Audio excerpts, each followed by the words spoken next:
Welcome to the FinTech Times News and Views podcast. Established in 2016, the FinTech Times is a global multimedia news outlet centered around the world's first leading FinTech newspaper. We report on the latest and brightest ideas from the FinTech world. Follow the conversation using hashtag TFD News and Views and follow us at the FinTech Times. Hi, welcome to the latest episode of the podcast.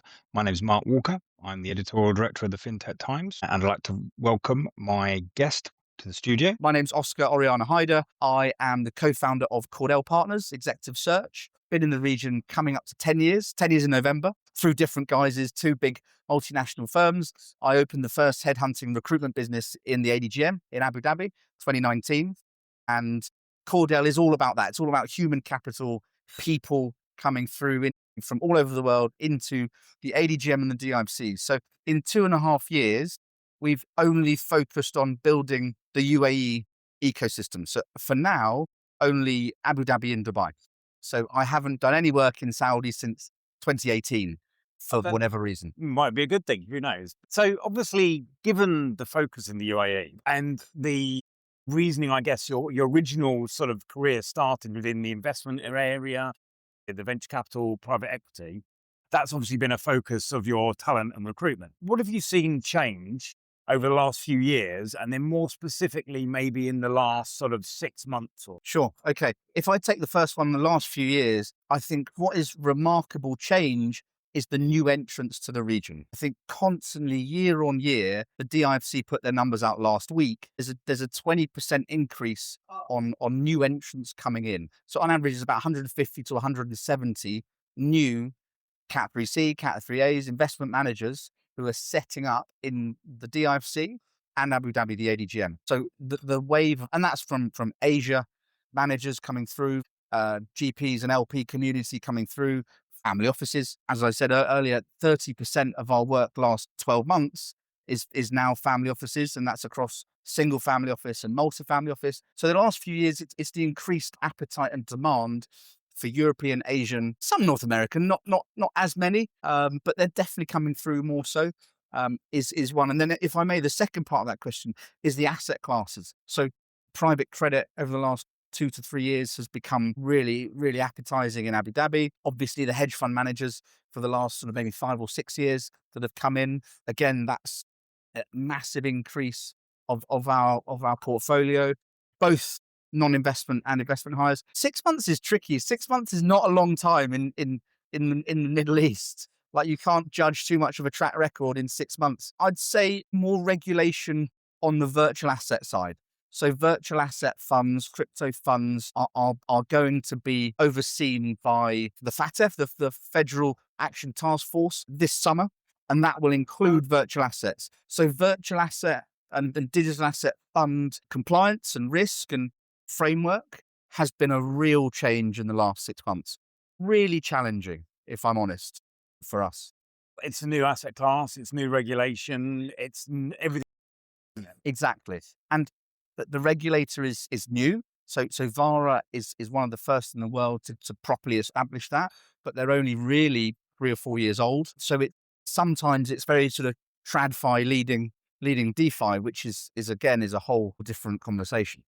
From the sort of talent element, obviously, if you've got new regulation in new companies, can you find experienced people that can tackle this? Or where do you even start? Do you go homegrown? Do you go buy-in? What do you do? It's very challenging. And thank you. You've just highlighted the two most common.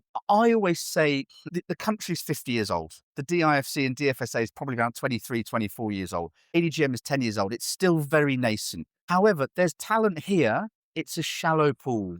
There aren't a depth of talent that we have in other geographies that are going to tick all of those boxes if you're a virtual asset fund manager. So exhaust the talent that's on the ground. Try and find that unicorn that's an Arabic speaker, that has parents here, that's been in the industry. And only then, if you don't find them in those two pools, ADGM, DIFC, locally, then go international. But then you always run that risk of flight risk. The family doesn't like it. There's potential there is an element of risk. They might go back in 6 to 12 months because of whatever it may be. So I always say, to offset that risk, they're already established here. They have the family settled. The kids are happy in schools. Try and find them here. If it doesn't exist, then of course we can do a global search.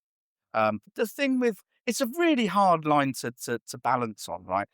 Developed talent, UK, Europe, Asia, they have the expertise because they have the depth of resources around there, but they won't have the local knowledge. So you're going to have to sacrifice one thing or the other. Either way you go. Yeah, absolutely. And I guess as we are sitting here at the Family Office Summit, and you just mentioned that family offices are becoming an increasingly large element of your work, it's obviously quite fitting, I guess, that you're here. What's your purpose for being here today? Yeah, it's great. I'm a big believer in family business. So Cordell's a family name, by the way. So Cordell is my father's middle name. It's my middle name. The ethos and the way that the UAE has welcomed feels like half of the population of the UK and Europe to their home. In terms of raising investment, in terms of establishing a presence here, you'll know very quickly it's a very familiar culture. They welcome you in. They want to know about you. They want to know about the family before they invest, before they set you up, before anything really. Family offices from other geographies have become way more prevalent, from Asia, from Europe, set up multi-family offices, JV'd with Emiratis as well. So I suppose to answer your question, 10 years ago when I first got here, it was very small. They wouldn't want to talk to people like me. And it was very much insular, and they did what they did themselves and they were happy with that. I think fast forward 10 years, the local families, especially, the generational shift is clear for everyone to see. The appetite that the younger, if the principal or the patriarch passes away, the younger generation wants exposure or has an appetite to virtual assets, to hedge funds, different private credit, CLOs, different asset classes. So they have more appetite. And when that happens, when they want a JV or when they want to co-invest, they have to go into a regulated entity, ADGM or DIFC. So when that comes along, they need more structure and more framework to institutionalize, sometimes not always, but to legitimize. Let's be honest, not necessarily Emirati families, but global families coming in since the war in Russia and Ukraine. So to answer your question, why am I here? To meet more families, to help them grow, to help them become more robust, the framework to be more sort of regulator ready for when they want to apply for that ADGM license, and to grow the ecosystem within this community. It's a fascinating community. Can be very volatile, obviously, family principles and patriarchs, but it's incredibly rewarding. Some of the people that I placed over the years, they have some amazing experiences. Like, no exaggeration, it's like yachts in Monaco, Formula One. It's sort of organizing multi-million-dollar golf courses in wherever, Europe. Quite remarkable. Sounds terrible. Obviously, I see none of that. Yeah, sounds horrific. I see none of that, but I live vicariously through their stories, and it's like, wow, this is amazing.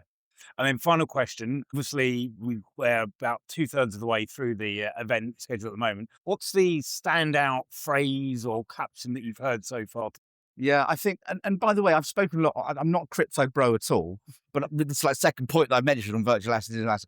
And I think what one of the panelists was saying earlier was that investing in the plumbing and the spades and the picks and the infrastructure around virtual assets, not necessarily investing in the virtual assets themselves. I think that's going to be constantly really, really important over the way. So it was one of the panels just finished as then on the new wave of gaming in the UAE, and they are investing in the infrastructure around the next phase of virtual asset and gaming across Abu Dhabi. So that really stood out for me so far. Fantastic. Thank you very much. And again, he's not from the region, right?